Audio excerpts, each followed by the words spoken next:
नमस्कार, मैं हूं गोपाल राजपूत करण। मेरी दिल्ली मेरे सामने आज हम कुछ खास मुद्दों पर चर्चा करेंगे हिंदू राष्ट्र सेना के राष्ट्रीय उपाध्यक्ष विशाल गुलाटी जी से। तो गुलाटी जी, सबसे पहले तो आपको बधाई देते हैं हम कि आप प्रधानमंत्री जन कल्याणकारी योजना की अभियान के आईटी सेल के अंदर एक आप पद पे आज आए हैं। तो उसकी मेरी दिल्ली मेरे साथ परिवार आपको बधाई देता है। तो आज आपको कैसा महसूस हो रहा है, तो क्या लगता है नई जिम्मेदारी के साथ?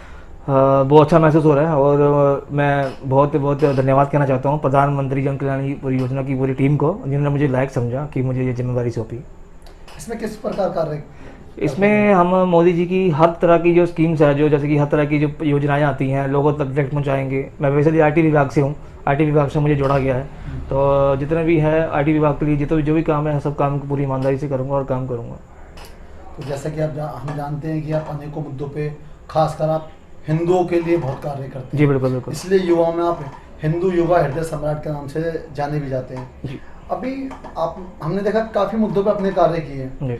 तो अभी आपके लिए सबसे बड़ा मुद्दा कौन सा है दिल्ली में? अभी सबसे बड़ा मुद्दा में जो अभी चल रहा है हमारे लिए नशे का है। जो हमारी जो नई जनरेशन है, नशा तो कई टाइम से चलता आ रहा है, लेकिन नशा आज तक बंद नहीं हो पाया, कोई रोक नहीं लग पाई। ठीक है, अगर आज बात करो तो अब एक सिगरेट है या एक बीड़ी है, वो भी नशा है एक तरह का। ठीक है, और जिस तरह से हमारी जो युवाएं, जो हमारी जनरेशन है, एक जो हुक्के की जो इनकी लत लग रही है, बाहर में जाते हैं। अभी तो खैर लॉकडाउन है तो बंद है, लेकिन घरों में तो हुक्का चल ही रहा है। ये हुक्कों को लेके, इसके अलावा आप ले लो ये स्मोकिंग हो गया, गुटखा हो गया, इसके अलावा आप सूखे स्मैक हो गया, चरस गांजा हो गया। मतलब जो हमारी जो नई पीढ़ी है, वो जनरेशन है, वो ख़राब हो रही है इससे। आपने देखा होगा अक्सर झुग्गी झोपड़ी के जो एरिया होते हैं, जी जी, वहाँ पे कच्ची शराब बिकती है। जी बिल्कुल। और अनेक प्रकार के नशे के पदार्थ वहाँ मिलते हैं। जी बिल्कुल। जुएबाजी भी होती है। बिल्कुल। तो गरीब आदमी जो है दिन में 300-400 रुपये 500 रुपये कमाता है, वो जाके भी वहाँ पे देख के आ जाता है। बिल्कुल। जिससे कि उसके पूरा परिवार खराब हो जाता है। तो उसमें आपके क्या कहना है? सबसे बड़ी बात तो ये है कि जो गली मोहल्ले झुग्गी और जो काम कर रहे हैं, जो नशा बेच रहे हैं, इन पे ना सख्त से सख्त कार्रवाई होनी चाहिए। और ये कहीं ना कहीं प्रशासन की आड़ में ही काम होते हैं। ठीक है, और ऐसा तो नहीं कि ये गली मोहल्ले में कोई शराब बेच रहा है तो प्रशासन की नज़र में नहीं होगा। ठीक है, और एग्जाम्पल ले लो, अगर मैं कोई गलत काम कर रहा हूँ तो क्या प्रशासन की नज़र में होगा कि विशाल काम कर रहा है या आप कर रहे हो या कोई कर रहा है, तो कहीं ना कहीं यहाँ पर बढ़ावा देते हैं। ठीक है, तो अभी हमारी जो अगला मुद्दा हमने जो उठाया हुआ है, यही मुद्दा उठाया कि घर घर में जो नशा वगैरह बेच, चरस गांजा और सूखी शराब बेच रहे हैं। ठीक है जी, और इससे लोगों का शरीर तो खराब होता है, लेकिन कई घर बर्बाद हो जाते हैं। तो इसके लिए हम रोज से काम करेंगे, पूरे जोर से काम करेंगे। पूरी हमारी जो टीम है हिंदू राष्ट्र सेना की, पूरी इंडिया में हम 16 स्टेट में काम कर रहे हैं। तो हमारा सबसे बड़ा मुद्दा है कि अपने नशे को काबू करना है। अब जैसा कि आपने बताया कि प्रशासन को इसकी जानकारी होती है, जी, पर फिर भी कार्य चलते हैं। जी, तो यानी कहीं ना कहीं प्रशासन की मिली भगत है। मिली भगत तो होती क्या है। आपने पहले भी कार्य किए, कभी आपको धमकियां वगैरह आई हैं कभी ऐसा? धमकियाँ तो बहुत आती रहती हैं, खैर ये हो जाएगा वो हो जाएगा। ठीक है, देखो जिंदगी एक बार मिलती है और जान भी एक ही बार जाती है। मारने वाला बचाने वाला सब ऊपर वाला है, तो इन कुत्तों की मैं परवाह नहीं करता, कोई भी कोई बोल रहा है। चलिए, आप असामाजिक तत्वों को मतलब कुत्ता मानते हैं? बिल्कुल बिल्कुल। अलग है। हिंदुस्तान में भी एक मुद्दा उठा था कबूतरबाजी। जी जी।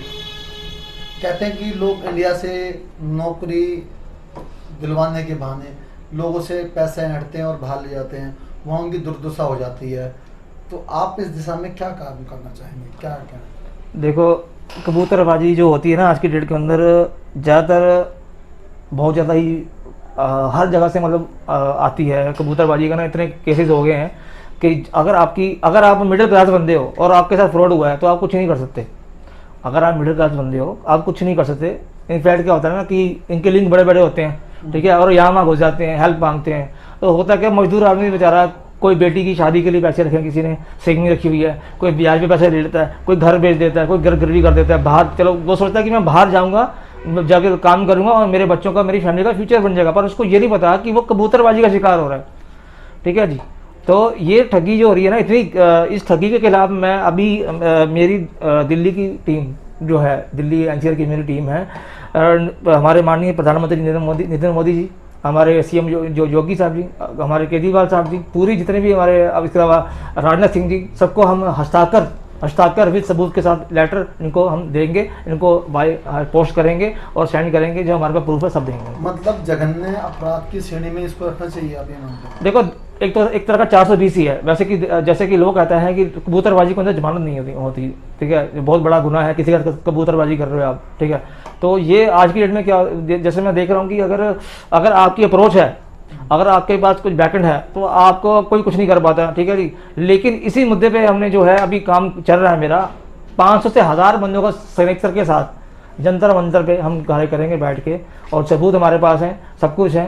अभी जो है हमने, अगर मान लीजिए कबूतरबाजी करके आपने मुझसे पैसे ले लिए या मुझे किसी ने हमसे पैसे ले लिए, अगर वो बंदा बाहर जाके उसके साथ कोई दिक्कत होती है, ठीक है जी, तो उसका जिम्मेवार कौन है? वो जो बेचारा वापस नहीं आ सकता, गरीब आदमी बड़ी मुश्किल से गया, वो वापस कैसे आएगा? ये बहुत गंभीर मुद्दा है, और ऐसे जो दोषियों को सख्त से सख्त कार्रवाई करनी चाहिए, और चौराहे पे खड़ा करके उसको मुंह काला करके जूते मारने चाहिए ऐसे बंदों को। ये आपने सामाजिक बात करी, लेकिन कानूनी बात एक अलग होती है कि बहुत आसान नहीं होता है इन चीज़ों के से एक आम आदमी का बाहर आना। जो अगर किसी पचड़े में फंस जाता है या ये कहें कि इनके जाल में फंस जाता है, उससे निकलना बहुत ही बड़ी बात होती है। जैसा कि ये सभी जानते हैं कि पूरे के पूरे परिवार तबाह हो जाते हैं। हम अगली बार फिर किसी विशेष मुद्दे को लेके विशाल गुलाटी जी के साथ इसी चैनल पर रहेंगे और नई शख्सियतों को भी लेके आते रहेंगे मेरी दिल्ली मेरे शान के पैनल पर। नमस्कार, आज के लिए इतना ही। मैं गोपाल राजपूत करण गुलाटी जी का धन्यवाद करता हूँ जिन्होंने आज हमें इतना समय दिया। नमस्कार।